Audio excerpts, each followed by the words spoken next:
वाल्मीकि गुरुदेव के पद पंकज सिरना, सुमिरे मात सरस्वती,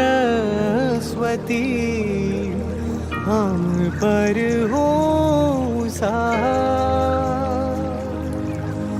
मात पिता की वंदना करते बारंबार, गुरुजन राजा प्रजाजन, नमन करो स्वीकार। सदाशिव बाबा की जय, महाप्रभु श्री रामलाल जी महाराज की जय, आनंद कंद सदगुरुदेव भगवान की जय, कृष्ण कन्हैया लाल की जय, वंशी वारे की जय, माँ राधा रानी की जय। जय गुरुदेव, जय प्रभु जी की, श्री सिद्ध गुफा सवाई धाम की जय। योगी संसर्ग से असाध्य रोगी पूर्ण स्वस्थ, योगी संसर्ग से असाध्य रोगी पूर्ण स्वस्थ। इस असार संसार से आज भी योगी के संपर्क में आने से ऐसे अलौकिक कार्य हो जाते हैं कि प्रत्यक्ष रूप से दृष्टिगोचर होने पर भी सहसा विश्वास नहीं होता। किसी उच्च स्थिति के योगाभ्यासी साधक ने लिखा है, मगर जान लेते हैं देते हैं तब कुछ, मगर जान लेते हैं देते हैं तब कुछ। ऐसी ही एक अप्रत्याशित घटना कृपा प्रसंग का वर्णन करने का प्रयास यहाँ पर किया जा रहा है। आशा है अध्यात्म पथ के पथकों के लिए पाथे का कार्य करेगी। यह कृपा प्रसंग आज से लगभग 8-9 साल, संभवतः 2002 जून माह का है। बाबा गोरक्षनाथ की धरती गोरखपुर जनपद के किसी गांव के एक प्राणी हैं। उनका ठीक नाम तो स्मरण हमें नहीं आ रहा है, परंतु जहाँ तक मुझे स्मरण है उनका नाम श्री RS श्रीवास्तव या श्री SR श्रीवास्तव है। उत्तराखंड के काशीपुर जनपद के किसी डिग्री कॉलेज के देववाणी संस्कृत के लेक्चरर थे। उन्हें संस्कारवशात ब्रेन कैंसर हो गया और खूब इलाज कराया, परंतु रोग ठीक नहीं हुआ। परंतु इसके विपरीत ज्यों-ज्यों इलाज कराया गया, रोग बढ़ता ही चला गया। 1 साल पूर्ण होने पर डॉक्टरों ने उन्हें लाइलाज घोषित कर दिया। उसके बाद 1 माह बाद डॉक्टरों ने बतलाया कि अब आप काल के गाल में हैं, अर्थात अब आपकी मृत्यु कभी भी हो सकती है। रोग की पराकाष्ठा पर वे गोरखपुर आ गए, परंतु जब डॉक्टरों ने कह दिया कि आप चंद दिनों के मेहमान हैं, तो श्री श्रीवास्तव साहब जी के मन में यह आया कि उत्तराखंड चलकर वहीं पहाड़ों पर निवास करूं, जिससे यदि मृत्यु भी हो तो देवभूमि में हो। इसी सत्य को मनोगत करके वो उत्तराखंड पहुंच गए। श्री श्रीवास्तव जी संस्कृत के उच्च कोटि के विद्वान थे। वे प्रायः सभी धर्म ग्रंथों का गंभीरता से अध्ययन किया करते थे। पांडवों के स्वर्गारोहण का प्रसंग भी उन्होंने अच्छी प्रकार देववाणी संस्कृत में पढ़ा हुआ था। अतः उसी पांडवों के स्वर्गारोहण पथ से उन्होंने उत्तराखंड की ऊपरी पहाड़ियों पर चलने का मन बना लिया और आगे पहाड़ों की चोटियों पर चढ़ना आरंभ किया। उसी पांडवों वाले रास्ते से वो पहले दिन 10 किलोमीटर के लगभग चढ़े एवं खूब अच्छी प्रकार से थक गए। पहले दिन चढ़ाई के अंत में उन्हें एक झोंपड़ी दिखाई दी एवं वे उस झोंपड़ी के पास जाकर आवाज़ लगाई। उस झोंपड़ी में एक नौजवान साधु वेशधारी प्राणी मिला। उचित अभिवादन के बाद उन्होंने अपना प्राय बतलाया, मैं आज की रात यहाँ गुजारना चाहता हूँ, प्रातः आगे की यात्रा पर निकल जाऊँगा। उसने स्वीकृति प्रदान कर दी। रात को उसने भोजन एवं विश्राम की व्यवस्था की। बातचीत के दौरान श्री श्रीवास्तव जी ने अपनी जीवन गाथा संक्षेप में उसे सुना दी, जिसके परिणाम स्वरूप वह भी इनके साथ ऊपर की पहाड़ियों की तीर्थ यात्रा के लिए राजी हो गया। कारण यह था कि मृत्यु का समय नज़दीक जानकर श्री श्रीवास्तव जी के अंदर वैराग्य पैदा हो गया था तथा वह कोई भी बात ईश्वर को साक्षी मानकर आस्था एवं विश्वास के साथ ही कहते थे। अगले दिन श्री श्रीवास्तव जी उस साधु वेशधारी के साथ पांडवों के स्वर्गारोहण पथ पर चलना आरंभ किए। काफ़ी दूर तक तो पैदल एक आदमी के मार्ग चलने लायक सकरा रास्ता था। इस रास्ते की समाप्ति के बाद करीब 3 किलोमीटर तक 7-8 फीट का रास्ता था। उसके बाद काफ़ी चौड़ा हरा भरा मैदान था। मैदान तो हरा भरा था, परंतु धूल से भरा हुआ था। साधु के साथ इतनी लंबी यात्रा करने के बाद श्री श्रीवास्तव जी थक गए एवं बोले, अब आज तो यहीं विश्राम करेंगे, आगे की यात्रा कल देखी जाएगी। परम पुण्यवान पांडवों की पवित्र स्वर्गारोहण यात्रा के प्रसंग के स्वाध्याय करते समय एक ऐसा वर्णन आता है कि यात्रा में एक काफ़ी लंबा चौड़ा मैदान पड़ा था, जिसकी मिट्टी की सुगंध से पांडव कई घंटों तक समाधिजन्य सुख का आनंद लिए हुए थे। श्री श्रीवास्तव जी ने यह रहस्य अपने साथ के साधु को बतलाया एवं उस मैदान में एक स्थान पर बैठ गए। करीब ही वो साधु भी बैठ गया। इसके बाद श्री श्रीवास्तव जी ने वहाँ की मिट्टी हाथ में लेकर नाक से गंध लिया। अब इनकी देखा देखी उस साधु ने भी इनकी नकल किया।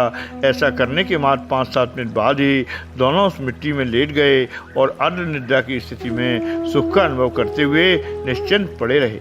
यह अपराह्न करीब 3:45 बजे की बात है। दोनों रात के 8 बजे तक उसी स्थिति में पड़े रहे। तदनंतर रात के 8:30 बजे एक बच्चे ने इन दोनों के शरीर को हिला डुला करके जगाया। तब इन दोनों आदमियों ने जगाने वाले बालक को देखा। वो 17-18 वर्ष का बिल्कुल निवस्त्र ब्रह्मचारी था। इन दोनों के जग जाने के बाद उस निवस्त्र ब्रह्मचारी ने, आप लोगों को हमारे गुरुदेव बुला रहे हैं। ये दोनों उस निवस्त्र ब्रह्मचारी के पीछे पीछे चलकर उस स्थान पर पहुंच गए जहां उसके श्री गुरुदेव पद्मासन पर विराजमान थे। वहां एक झोंपड़ी बनी हुई थी और उसके पीछे भी एक झोंपड़ी बनी हुई थी एवं पास ही धूनियाँ जल रही थी।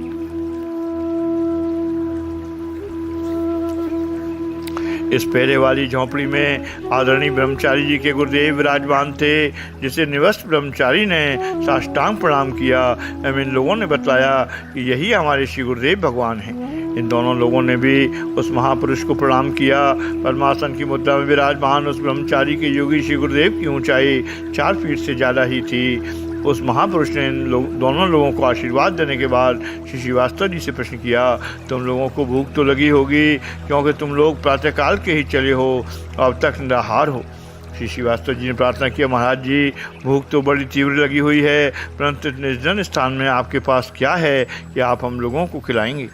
उस महापुरुष ने कहा, तुम लोग क्या खाना चाहते हो, हमें बताओ तो सही, हमारे पास सब कुछ विद्यमान है। श्री श्रीवास्तव जी ने हाथ जोड़कर प्रार्थना किया, महाराज जी हमें 56 भोग का भोजन कराने की कृपा की जाए। उनकी इस प्रार्थना को सुनकर उस महापुरुष ने अपने निवस्त ब्रह्मचारी से कहा, 2 बड़े थालों में 56 प्रकार के भोग ले आओ। उनकी आज्ञा को श्रोधार्य कर वो नंगा ब्रह्मचारी जी गुरुदेव अभी लाया, ऐसा कहकर जिस झोंपड़ी में महापुरुष जी बैठे थे उस कोठरी में गया और 2 बड़ी बड़ी थालियों में छोटी छोटी कटोरियाँ भरी कई कटोरियों में पूर्ण प्रसाद लाकर इन दोनों के सामने रख दिया। इसके बाद उस महापुरुष ने कहा, यही 56 भोग है, इसे ग्रहण कर लो। श्री श्रीवास्तव जी ने अपने साथ आए साधु को साथ 2 थालियों का प्रसाद भोजन किया। दोनों आदमियों ने भोजन करने के बाद अपनी अपनी थालियों की सफाई करके उसे नियत स्थान पर रखकर आकर उस महापुरुष के सामने बैठ गए। उस महापुरुष ने उन दोनों को आदेश दिया, अब रात हो गई है, तुम लोग सो जाओ। इन लोगों ने उस महात्मा जी की आज्ञा का पालन किया एवं सो गए।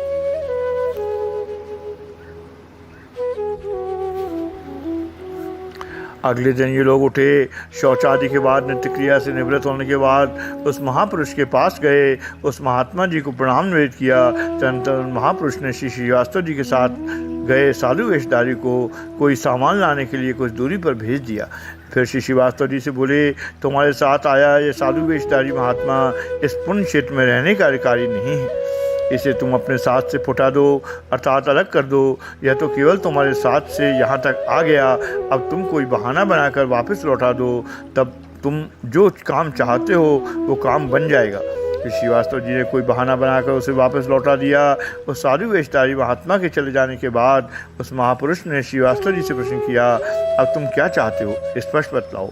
तदनंतर श्री श्रीवास्तव जी ने प्रार्थना किया, महाराज जी मैंने ग्रंथों में हिम प्रदेश का वर्णन पढ़ा है, अब मैं उसे देखना चाहता हूँ, उसका भ्रमण करना चाहता हूँ। उस महात्मा ने कहा, तुम ऐसा करो, अपने शरीर के पूरे वस्त्र उतार दो, अपनी कच्छी अंडरवियर भी निकाल दो। उसके बाद हवन कुंड की तरफ इशारा करते हुए इस हवन की विभूति अपने पूरे शरीर पर अच्छी प्रकार से लगा लो। पूरा अंग प्रत्यंग बिना विभूति के खाली न रह जाए, ऐसा वेश बना लो जैसा हमारा ब्रह्मचारी विभूति लगाकर बनाया हुआ है। इसके बाद इसके साथ चले जाओ, एवं पूरे हिम प्रांत का तुम्हें दर्शन करा देगा। जल्दी करो, शर्माओ मत, इस ब्रह्मचारी की तरह अवधूत बन जाओ।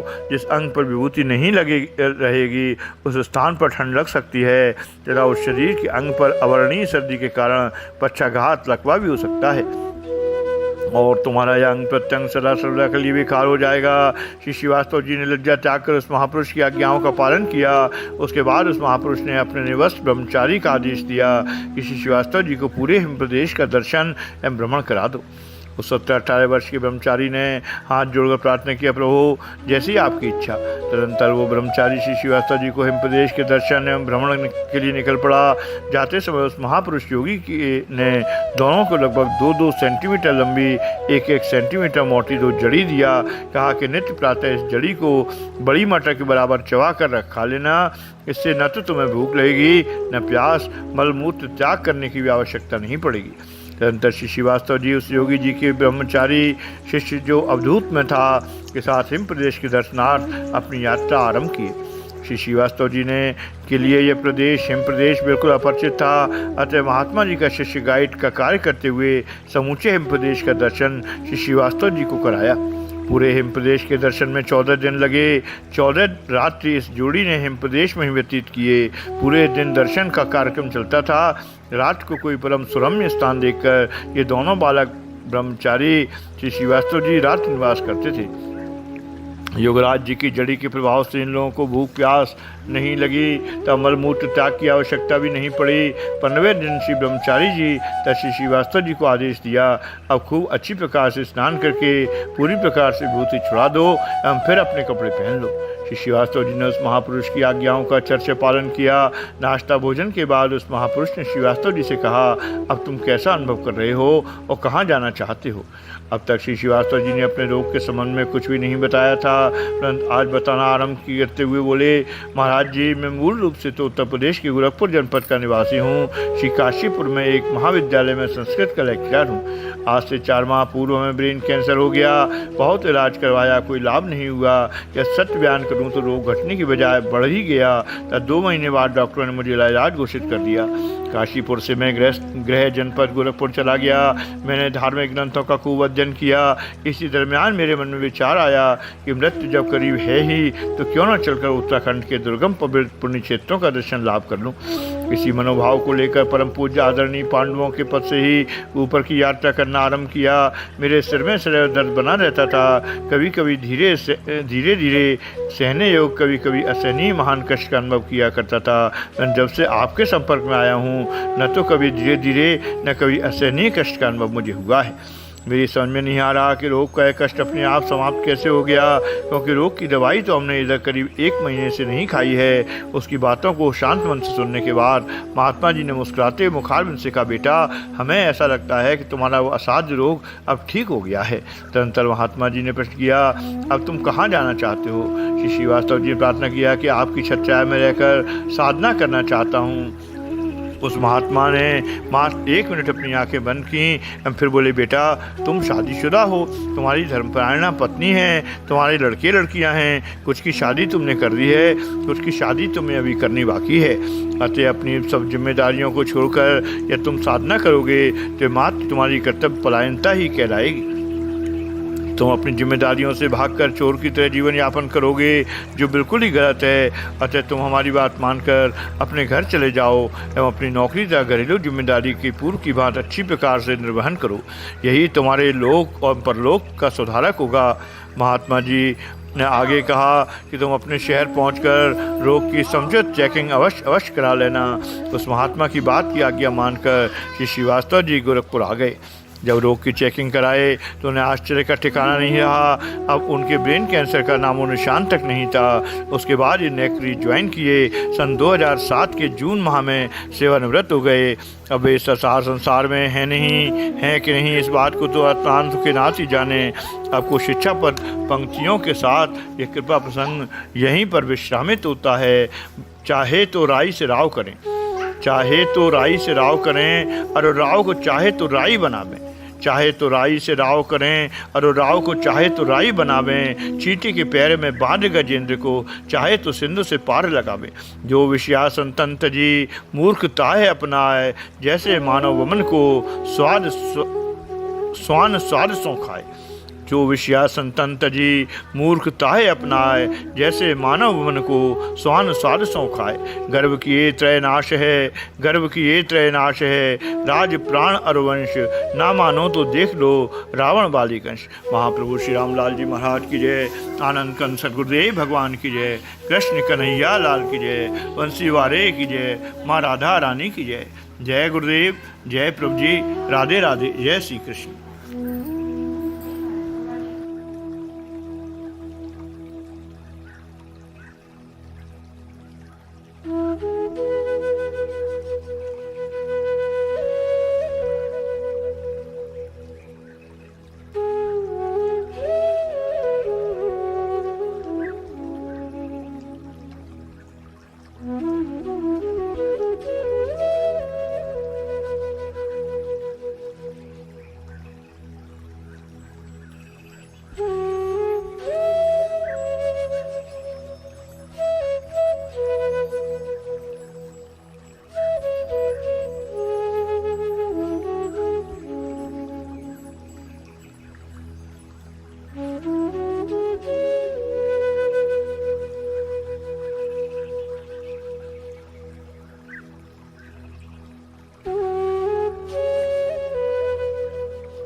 Thank you.